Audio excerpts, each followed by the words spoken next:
देखिए, चुनाव से पहले आरोप प्रत्यारोप का सिलसिला जारी है। ऐसे में खेसारी लाल यादव अखिलेश यादव के सामने छपरा में ही पवन सिंह को गरियाने लगते हैं। देखिए, उल्टा सीधा बोलने लगते हैं।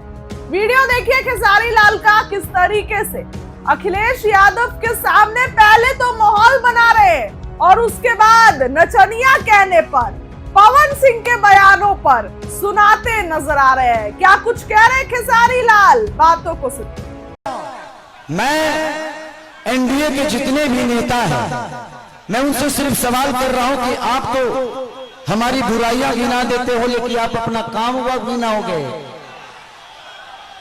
तो मेरी तरफ से जितने भी मंच पे बैठे हुए, माने अखिलेश भैया, मेरे सुनील चाचा, मेरे पिताजी भी आए हैं, विजय लाल यादव जी मेरे बड़े भाई हैं, और जितने भी हमारे लोकल लीडर जो खेसारी बन के मैदान में अड़े हुए हैं और खेसारी बन के लड़े हुए हैं, उनके लिए एक जोरदार हल्ला करो।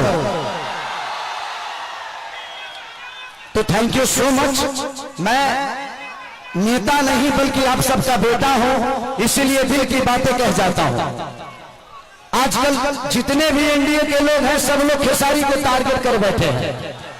यहां तक लेकि हमारे पिता तो माननीय मोदी जी भी छपरा में खेसारी को हराने के लिए आ गए। जो लड़के बड़ा हुआ है उसको कोई हरा सकता है? इस छपरा ने मुझे, इस धरती ने एक ऐसे बेटे को पैदा किया है जिस बेटे के लिए अपनी जान तक दे सकते हैं। छपरा जिस दिन विजय होगा ना, सिर्फ बिहार ही नहीं बल्कि हिंदुस्तान जानेगा कि ये खेसरिया को छपरा वालों ने कितना प्यार दिया है। और आज हम सबके गार्जियन स्वरूप अखिलेश भैया ने मेरे से कई बार बोले कि चुनाव लड़ते काहे नहीं हो, आ जाओ। मैं बोला कि भैया मैं राजनीति में नहीं आना चाहता। कोई बात नहीं, आप करो, जहां हो खुश रहो। लेकिन मुझे क्या पता था कि हमको यह करना पड़ेगा। बट कोई नहीं, शायद भगवान को कुछ अलग ही मंजूर है। शायद चाहता था कि खेसारी के आने के बाद ही सरकार बदलेगी। और हम इतने तंग आ चुके हैं कि मोदी चाचा सिर्फ आज से 20 साल पहले गुजरात जो था, आज गुजरात जाके देखिए, गुजरात आज स्वर्ग की तरह दिखता है। तो सिर्फ इंडिया में एक ही शहर है जिसका नाम गुजरात है, और बिहार लबारिश है। बिहार के माँ बाप से उनके बच्चों को दूर भेजने के लिए ट्रेन देते हैं आप, उनके पत्नियों से दूर भेजने के लिए ट्रेन देते हैं, उनके बच्चों के शिक्षा के लिए कुछ नहीं करते। मैं इनसे यही पूछता हूं कि भाई ये बताइए कि मंदिर बनाइए, मस्जिद बनाइए, गुरुद्वारा बनाइए, सनातन, अब लेकिन रोजी रोजगार खातिर का ट्रंप को वोट होने जाएंगे? ये क्या बनाई? हम लोग के लिए फैक्ट्री कौन बनाएगा? हमारे बच्चों के लिए शिक्षा का व्यवस्था कौन करेगा? अब बैठ जाइए। हम यही सवाल कर रहे हैं। जब भी चुनाव आता है, जब भी चुनाव आता है तो इनको सिर्फ जंगल राज ही बताना है। अरे यार, जंगल राज थोड़ी देर के लिए मान लेता हूं कि था, मान लिया, सुन लिया। अरे तो कौन आप सब मंगल राज बना दिए हो इस धरती को? रोज हत्या होता है। लॉ एंड ऑर्डर हमारा बहुत अच्छा है। अरे यार, उस परिवार से पूछना जिस परिवार का आदमी मारा जाता है। सिर्फ एक आदमी नहीं मारा जाता है, बल्कि वो घर का चिराग था, अपने घर की विश्वास था, जिसको मार दिया गया। उसके बाद जिसको जेल में डालते हो उसका भी करियर बर्बाद होता है। तो हमें बिजी कर दो ना यार, हमें काम दे दो। अब काम नहीं दोगे तो क्या करेंगे? हम मौत में भी रोजी ढूंढते हैं, क्या करेंगे? ढूंढ ही लेगा कोई, क्योंकि हम बेरोजगार हैं। आज छपरा की स्थिति जो पानी में डूबी रहती है, छपरा व्यापारियों के करोड़ों रुपए बर्बाद हो जाते हैं। उसका जिम्मेदार कौन है? कुछ लोग कह भी रहे हैं कि खेसरिया तो 15 दिन के लिए रहेगा यहाँ पे। अरे बेटा होके अंधा होके तो एक लोटा पानी दी।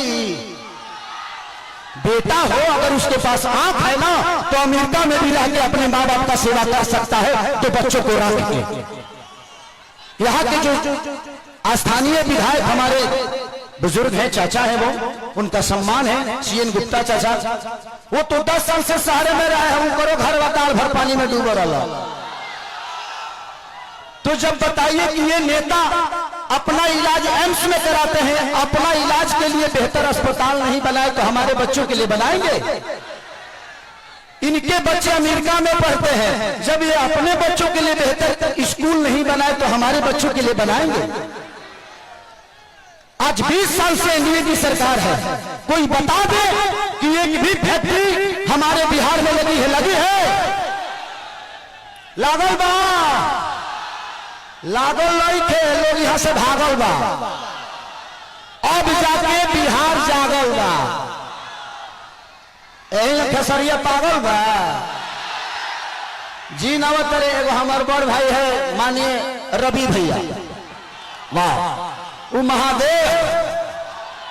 महादेव है।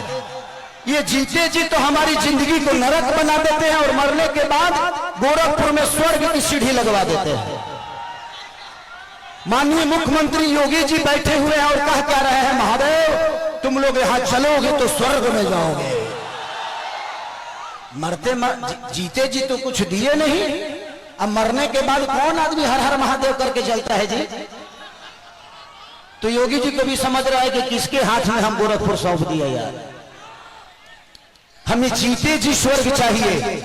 ऐसे लगता है कि रावण का काम अधूरा रवि भैया पूरा करने आए हैं। हमारे बड़े भाई मनोज भैया क्या बोल रहे हैं? मैं एनडीए के जितने भी नेता हैं, मैं उनसे सिर्फ सवाल कर रहा हूं कि आप तो हमारी बुराइयां गिना देते हो, लेकिन आप अपना काम वक्त गिनाओगे। तो मेरे तरफ से जितने भी मंच पे बैठे हुए माने अखिलेश भैया, मेरे सुनील चाचा, मेरे पिताजी भी आए हैं, विजय लाल यादव जी मेरे बड़े भाई हैं, और जितने भी हमारे लोकल लीडर जो खेसारी बन के मैदान में अड़े हुए हैं और खेसारी बन के लड़े हुए हैं, उनके लिए जोरदार हल्ला करो। तो थैंक यू सो मच। मैं नेता नहीं बल्कि आप सबका बेटा हूं, इसीलिए दिल की बातें कह जाता हूं। आजकल जितने भी एनडीए के लोग हैं सब लोग खेसारी को टारगेट कर बैठे हैं, यहां तक लेकिन हमारे पिता तो माननीय मोदी जी भी छपरा में खेसारी को हराने के लिए आ गए। जो लड़के बड़ा हुआ है उसको कोई हरा सकता है? इस छपरा ने मुझे, इस धरती ने एक ऐसे बेटे को पैदा किया है जिस बेटे के लिए अपनी जान तक दे सकते हैं। छपरा जिस दिन विजय होगा ना, सिर्फ बिहार ही नहीं बल्कि हिंदुस्तान जानेगा कि ये खेसरिया को छपरा वालों ने कितना प्यार दिया है। और आज हम सबके गार्जियन स्वरूप अखिलेश भैया ने मेरे से कई बार बोले कि चुनाव लड़ते काहे नहीं हो, आ जाओ। मैं बोला कि भैया मैं राजनीति में नहीं आना चाहता। कोई बात नहीं, आप करो, जहां हो खुश रहो। लेकिन मुझे क्या पता था कि हमको यह करना पड़ेगा। बट कोई नहीं, शायद भगवान को कुछ अलग ही मंजूर है। शायद चाहता था कि खेसारी के आने के बाद ही सरकार बदलेगी।